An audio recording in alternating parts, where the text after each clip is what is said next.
নমস্কার বন্ধুরা, তোমরা কেমন আছো? আশা করি ভালো আছো। তো তোমরা যারা এবছর ২০২৫ সালে Tripura board of joint entrance এক্সামিনেশনটা দিয়েছিলে, তোমরা হয়তো সবাই জানো যে পিসিবি গ্রুপের যে সেকেন্ড রাউন্ড কাউন্সেলিং বিভিন্ন ডিপার্টমেন্টে এটা আর একটা নোটিশ পাবলিশ হয়ে গিয়েছিল। ঠিক আছে? এবং তোমাদের কিছু ডিপার্টমেন্টে কাউন্সেলিংও শুরু হয়ে গিয়েছে। তো এখন আজকে এই ভিডিওতে তোমাদের যে ভেটেরিনারি, তারপরে প্যারামেডিক্যাল, ফার্মাসি এবং যে নার্সিং কোর্সেসের জন্য যে সেকেন্ড রাউন্ডের সিট ভ্যাকেন্সির যে নোটিশটা, এটা একটু নিয়ে আলোচনা করে দেব। ঠিক আছে? এই নোটিশটা কিছুদিন আগে পাবলিশ হয়ে গিয়েছিল। তো যখন পাবলিশ হয়েছে আমি টেলিগ্রাম চ্যানেলও দিয়ে দিয়েছিলাম এবং ইউটিউবেও আমি পোস্ট করে দিয়েছিলাম। ঠিক আছে? আমি বিশেষ কিছু কারণে ভিডিওটা দিতে পারিনি। তো এখন তোমাদের আগে প্যারামেডিক্যাল, ফার্মাসি এবং নার্সিং কোর্সেসের যে নোটিশটা, ভ্যাকেন্সি লিস্টটা, এটা আগে দেখিয়ে দেই। তারপরে আমি তোমাদের ভেটেরিনারির যে ভ্যাকেন্সি লিস্টটা এটাও দেখিয়ে দেব এবং বিভিন্ন ডকুমেন্টস কি লাগবে সবকিছু নিয়ে আজকে আলোচনাটা করে দেব। ঠিক আছে? তো দেখো তোমরা আ দেখো আগে নোটিশটা দেখে নাও। এখন স্ক্রিনে যে নোটিশটা দেখতে পাচ্ছ, এটাই হচ্ছে তোমাদের vacancy list for pharmacy, paramedical এবং নার্সিং কোর্সেসের জন্য। ঠিক আছে? তো ১ম এ দেখো কি আছে।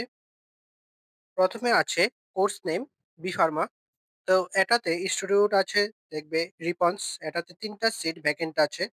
একটা আছে ইউআর, একটা এসটি ক্যাটেগরিদের জন্য, আরেকটা এসসি ক্যাটেগরিদের জন্য। ঠিক আছে? বুঝতে পারলে? তারপরে রিপসেট। রিপসেটে টোটাল ১২ টা সিট ভ্যাকেন্ট আছে। এর মধ্যে ৭ টা সিট হচ্ছে ইউআর ক্যাটেগরির জন্য, তারপরে ৪ টা হচ্ছে এসটি ক্যাটেগরির জন্য, আর একটা হচ্ছে এসসি ক্যাটেগরিদের জন্য। ঠিক আছে? তারপরে দেখবে ভারত ফার্মাসিউটিক্যাল টেকনোলজি, যেটা আমতলীতে আছে, এটার মধ্যে টোটাল সিট ভ্যাকেন্ট আছে ২৫ টা।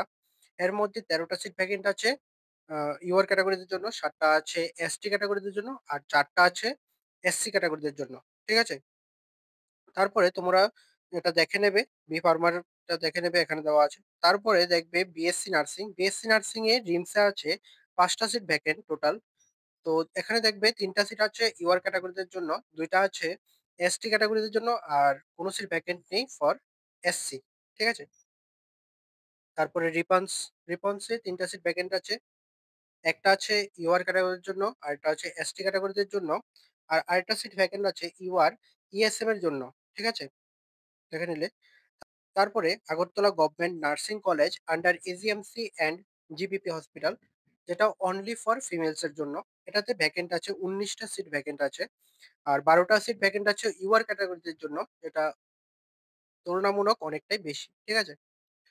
তারপরে ৫ টা আছে এসটি ক্যাটেগরিদের জন্য, আর ২ টা আছে এসসি ক্যাটেগরিদের জন্য।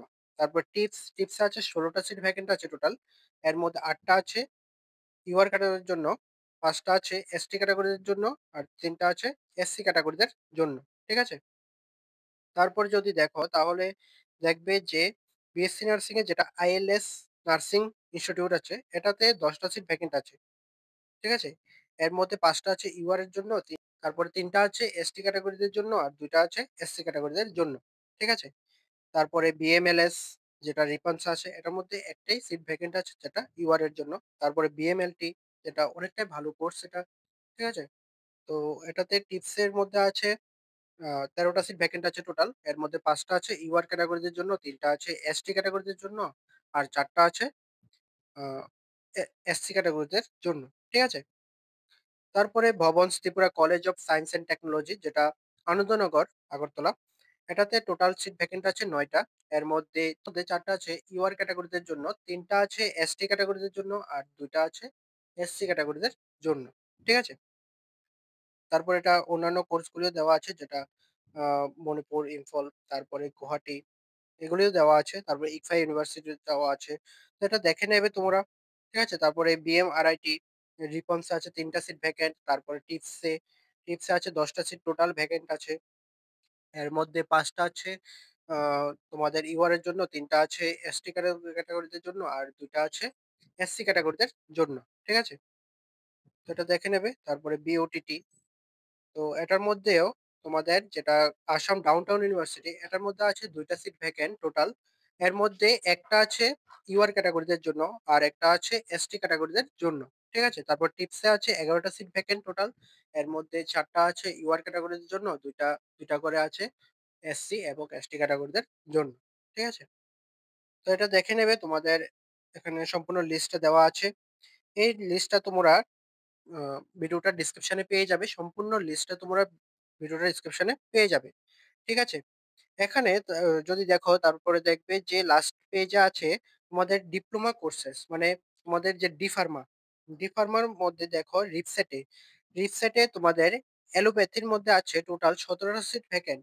এর মধ্যে ৮ টা সিট হচ্ছে তোমাদের ইউআর ক্যাটেগরিদের জন্য, ৫ টা সিট হচ্ছে এসটি ক্যাটেগরিদের জন্য আর ৪ টা সিট হচ্ছে এসসি ক্যাটেগরিদের জন্য। ঠিক আছে? যেটা তোমাদের অনেকটাই বেশি। ঠিক আছে? অন্যান্য কোর্সগুলির তুলনায়। বুঝতে পারলে? তারপরে তোমরা হোমিওপ্যাথি দেখতে পারো। তোমাদের এখানে ৯ টা সিট ভ্যাকেন্ট আছে টোটাল। ৬ টা হচ্ছে ইউআর ক্যাটেগরিদের জন্য, ২ টা হচ্ছে এসটি ক্যাটেগরিদের জন্য আর ১ টা হচ্ছে এসসি ক্যাটেগরিদের জন্য। ঠিক আছে? তারপরে আয়ুর্বেদ। আয়ুর্বেদের মধ্যে আছে তোমাদের টোটাল ১০ টা সিট ভ্যাকেন্ট। এর মধ্যে আছে ৬ টা ইউআর এর জন্য, তারপরে ৩ টা হচ্ছে এসটি ক্যাটেগরিদের জন্য আর একটা হচ্ছে এসসি ক্যাটেগরিদের জন্য। ঠিক আছে? তারপরে তোমাদের বীর বিক্রম কলেজ অফ ফার্মাসি। এটাতে অ্যালোপ্যাথির মধ্যে ভ্যাকেন্ট আছে তোমাদের টোটাল ৯ টা সিট। ঠিক আছে? ৪ টা হচ্ছে ইউআর এর জন্য, ২ টা করে হচ্ছে এসসি এবং এসটি দের জন্য। ঠিক আছে? বুঝতে পারলে? তো তোমরা এখানে যে লিস্টটা আছে সম্পূর্ণ লিস্টটা দেখে নেবে। আমি ডেসক্রিপশনে লিংক দিয়ে দেব। তোমরা সেখান থেকে দেখে নেবে। ঠিক আছে? তো তোমরা এবার দেখো যে তোমাদের ভেটেরিনারির মধ্যে কয়টা সিট ভ্যাকেন্ট আছে। ঠিক আছে? আমি ভেটেরিনারির লিস্টটা দেখিয়ে দিচ্ছি। ঠিক আছে? এবং বিভিন্ন যে ডকুমেন্টস গুলি সেটাও বলে দেব। তোমরা আগে ভেটেরিনারির লিস্টটা দেখে নাও। ঠিক আছে? তো এখন যেটা স্ক্রিনে দেখতে পাচ্ছ এটাই হচ্ছে তোমাদের ভেটেরিনারি ভ্যাকেন্সি লিস্টটা। ঠিক আছে? তো এটা আমি মূলত পেলাম নিউজ পেপার থেকে। ঠিক আছে? তো আমি পাওয়ার সাথে টেলিগ্রাম চ্যানেলে দিয়ে দিয়েছিলাম। তো এখন দেখো তোমাদের ভ্যাকেন্সি লিস্টটা দেখে নাও এবং কি বলা হয়েছে দেখে নাও। ঠিক আছে? আ তোমরা দেখো এখানে কি বলা হয়েছে। ২০২৫-২৬ ইংরেজি শিক্ষাবর্ষে বিবিএসসি অ্যান্ড এএইচ ৫.৫ বছরের পাঠ্যক্রমে Tripura board of joint entrance এক্সামিনেশনের ২০২৫ পিসিবি গ্রুপের নির্বাচিত ছাত্রছাত্রীদের দ্বিতীয় কাউন্সেলিং এর দ্বারা নিম্নলিখিত কলেজগুলিতে ভর্তির জন্য আসন বন্টন করা হবে। ঠিক আছে? এখানে তোমাদের ইনস্টিটিউশন গুলি দেওয়া আছে এবং ভ্যাকেন্সি লিস্টটা দেওয়া আছে। ঠিক আছে? তো এখানে দেখো কি বলা হয়েছে। আ ১ম এ আছে তোমাদের college of veterinary sciences and AH. তো এটা হচ্ছে আর.কে নগর, ত্রিপুরা যেটা ত্রিপুরাতে আছে। এটার মধ্যে ইউআর ক্যাটেগরিদের জন্য ভ্যাকেন্ট আছে ১৪ টা সিট। এসটি ক্যাটেগরিদের জন্য ভ্যাকেন্ট আছে ৯ টা সিট এবং এসসি ক্যাটেগরিদের জন্য ভ্যাকেন্ট আছে ৪ টা সিট। আর ওবিসি ক্যাটেগরিদের জন্য কোন সিট ভ্যাকেন্ট নেই। ঠিক আছে? তো তোমরা ত্রিপুরা যেটা ভেটেরিনারি কলেজ আছে এটার মধ্যে টোটাল সিট ভ্যাকেন্ট আছে তোমাদের ২৭ টা। ঠিক আছে? ২৭ টা সিট ভ্যাকেন্ট আছে টোটাল। তারপরে দেখবে তোমাদের যেটা college of veterinary sciences and এজ যেটা মিজোরামে আছে। এটাতে ইউআর ক্যাটেগরিদের জন্য ভ্যাকেন্ট আছে ৪ টা। এসসি এবং এসটি ক্যাটেগরিদের জন্য আছে ১ টা করে। আর ওবিসি ক্যাটেগরিদের জন্য আছে ৩ টা। ঠিক আছে? তো তোমাদের ভ্যাকেন্সি টোটাল আছে ৯ টা সিট। বুঝতে পারলে? তারপর দেখো তোমাদের college of veterinary sciences and এজ যেটা নাগাল্যান্ডে আছে এটাতে ইউআর ক্যাটেগরিদের জন্য আছে ২ টা সিট ভ্যাকেন্ট। তারপরে এসটি ক্যাটেগরিদের জন্য আছে ১ টা আর এসসি ক্যাটেগরিদের জন্য কোনো সিট ভ্যাকেন্ট নেই। আর ওবিসি ক্যাটেগরিদের জন্য আছে ১ টা। ঠিক আছে? এখানে দেখবে তোমার টোটাল সিট ভ্যাকেন্ট আছে ৪ টা। ঠিক আছে? তো তোমরা যে ভ্যাকেন্সি লিস্টটা এটা দেখে নেবে। ঠিক আছে? আর তোমাদের ভেটেরিনারিদের জন্য যে কাউন্সেলিংটা এটা হবে তোমাদের ১১ই আগস্ট। ঠিক আছে? যেটা সোমবারে। ঠিক আছে? তো তোমরা ১১ টার মধ্যে পৌঁছে যাবে। তারপর দেখো কি বলা হয়েছে। এমএসবিই ২০১৬ গাইডলাইন অনুযায়ী পিডব্লিউডি গ্রুপের ছাত্রছাত্রীদের জন্য সরকারি নিয়ম অনুসারে ৩ টি আসন বরাদ্দ থাকিবে। ঠিক আছে? যা ইউআর ক্যাটেগরি থেকে গৃহীত হইবে।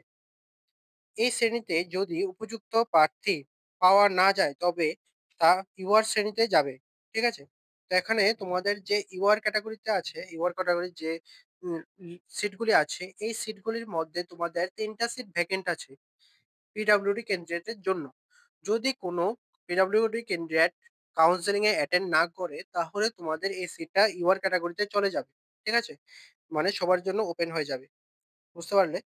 তারপরে দেখো এক্ষেত্রে যে সমস্ত ছাত্রছাত্রী অনলাইনে টিবিজি ওয়েবসাইটে বিবিএসসি এবং এএইচ পাঠ্যসূচিকে পছন্দ হিসেবে চয়েস ফিলিং বা নাম নথিভুক্ত করেছেন সেসব ইচ্ছুক ছাত্রছাত্রীদেরকে নিজ নিজ অরিজিনাল ডকুমেন্টস দেখো এখানে কি কি অরিজিনাল ডকুমেন্টস এর কথা বলা হয়েছে। ঠিক আছে? এখানে ১ম এ আছে মাধ্যমিক অ্যাডমিট বা বার্থ সার্টিফিকেট যেটা তোমাদের এজ প্রুফ হিসেবে দেখবে। তো তোমরা মাধ্যমিকের অ্যাডমিট কার্ডটাও দেখাতে পারবে বা বার্থ সার্টিফিকেটটাও দেখাতে পারবে। ঠিক আছে? ২ নম্বরে আছে টিবিজি ২০২৫ ইংরেজি এর অ্যাডমিট কার্ড এবং মেরিট পজিশন। তো এখানে তোমাদের টিবিজির যে অ্যাডমিট কার্ডটা আছে এটা নিয়ে যাবে এবং যে রেজাল্ট কার্ডটা আছে এটাও নিয়ে যাবে সাথে। ঠিক আছে? তারপরে HS plus 2 stage marksheet, PRTC নিয়ে যাবে। তারপরে এসটি, এসসি, ওবিসি সার্টিফিকেট নিয়ে যাবে। তারপরে ২ কপি পাসপোর্ট সাইজ ফটো নিয়ে যাবে। ঠিক আছে? তারপর আধার কার্ড নিয়ে যাবে, রেশন কার্ড, পিডব্লিউডি সার্টিফিকেট নিয়ে যাবে। ঠিক আছে?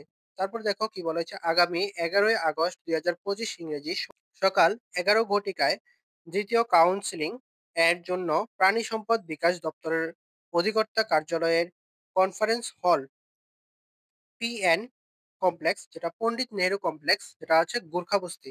গোর্খাবস্তিতে তোমাদের পণ্ডিত নেহেরু কমপ্লেক্সে আ তোমাদের কনফারেন্স হলেই এই কাউন্সেলিংটা হবে। ঠিক আছে? তো তোমরা ১১ তারিখ ১১ টার মধ্যে উপস্থিত থাকবে। ঠিক আছে? দেরি করবে না তোমরা। তারপরে দেখো কি বলা হয়েছে, যদি কোনো ছাত্রছাত্রী Tripura board of joint entrance এর মাধ্যমে নির্বাচিত হয়ে ইতিমধ্যে অন্য কোনো প্রতিষ্ঠানে শিক্ষা প্রতিষ্ঠানে ভর্তির সুযোগ পেয়ে থাকে তবে তাকে সেই সিটটি সারেন্ডারের প্রমাণপত্র অবশ্যই জমা দিতে হবে। ঠিক আছে? যদি এখানে বলা হয়েছে যদি তোমরা কোনো অন্য ডিপার্টমেন্টে অ্যাডমিশন নিয়ে থাকো বা তোমরা চান্স পেয়েছো তাহলে সেই সিটটা তোমরা সারেন্ডার করেছো যে এই সারেন্ডার সার্টিফিকেটটা তোমরা এখানে জমা দিতে হবে। ঠিক আছে? তো যারাই পেয়েছো তোমরা যদি ভেটেরিনারি কাউন্সেলিং এ অ্যাটেন্ড করতে চাও তাহলে তোমরা তোমাদের সেই সিটটা সারেন্ডার করে দিতে হবে। এখানে প্রশ্ন জানিয়ে দিয়েছে। বুঝতে পারলে? তারপর এখানে ভর্তির ন্যূনতম যোগ্যতাটা দেওয়া আছে। মানে এলিজিবিলিটি ক্রাইটেরিয়া। এখানে পদার্থবিদ্যা, রসায়নবিদ্যা, জীববিদ্যা এবং ইংরেজিতে তপশিল উপজাতি বা তপশিল জাতি বা ওবিসি আ সংরক্ষিত আসনের জন্য ৪৭.৫% নম্বর এবং অসংরক্ষিত বা ইউআর ক্যাটেগরিদের জন্য ৫০% নম্বর উচ্চ মাধ্যমিক আ এইচএস প্লাস 2 স্টেজ আরকি। বুঝতে পারলে? উচ্চ মাধ্যমিক এইচএস প্লাস 2 স্টেজে তোমাদের পরীক্ষায় উত্তীর্ণ হতে হবে। অর্থাৎ তোমাদের এসসি, এসটি, ওবিসির জন্য 87.5% আর ইউআর ক্যাটেগরির জন্য 50% লাগবে এলিজিবিলিটি ক্রাইটেরিয়াটা। বুঝতে পারলে? তো এটা দেখে নেবে এই নোটিশটাও আমি তোমাদের ডেসক্রিপশনে দিয়ে দেবো এই ভিডিওটা। তো তোমরা সেখান থেকে দেখে নেবে। ঠিক আছে? আর এখানে যা ডকুমেন্টস বলেছে তোমরা কিন্তু সবকিছুই নিয়ে যাবে। আর আমি ডেসক্রিপশনে তোমাদের যে আ নোটিশটা 2nd রাউন্ড কাউন্সেলিং এর যে নোটিশটা দিয়েছিল, এই নোটিশটা আমি ডেসক্রিপশনে দিয়ে দেব। তোমরা অবশ্যই দেখে নেবে। আর যে স্পেশালি ফার্মাসি, প্যারামেডিক্যাল এবং নার্সিং কোর্সেস এর জন্য যে নোটিশটা দিয়েছিল, এটাও আমি ডেসক্রিপশনে দিয়ে দেব। তোমরা সেখানে দেখে নেবে নোটিশটা। ভালোভাবে দেখে নেবে এবং কাউন্সেলিং এ অ্যাটেন্ড করবে। ঠিক আছে? আর যদি কোনো ডাউট থাকে তাহলে অবশ্যই কমেন্টে জানাবে। আমি তোমাদের আনসার দেওয়ার চেষ্টা করব। ঠিক আছে? তো পরবর্তী সময়ে যা আপডেট আসবে সবকিছু আমি আপডেটগুলি দিয়ে দেব এবং ১ম এ আমি টেলিগ্রাম চ্যানেলে দিয়ে দেই। তো তোমরা অবশ্যই টেলিগ্রাম চ্যানেলে যুক্ত হয়ে যাবে। টেলিগ্রাম চ্যানেলের লিঙ্ক ডেসক্রিপশনে পেয়ে যাবে। ঠিক আছে? তো ভালো থাকবে, সুস্থ থাকবে। দেখা হচ্ছে পরের একটি নিউ আপডেট নিয়ে।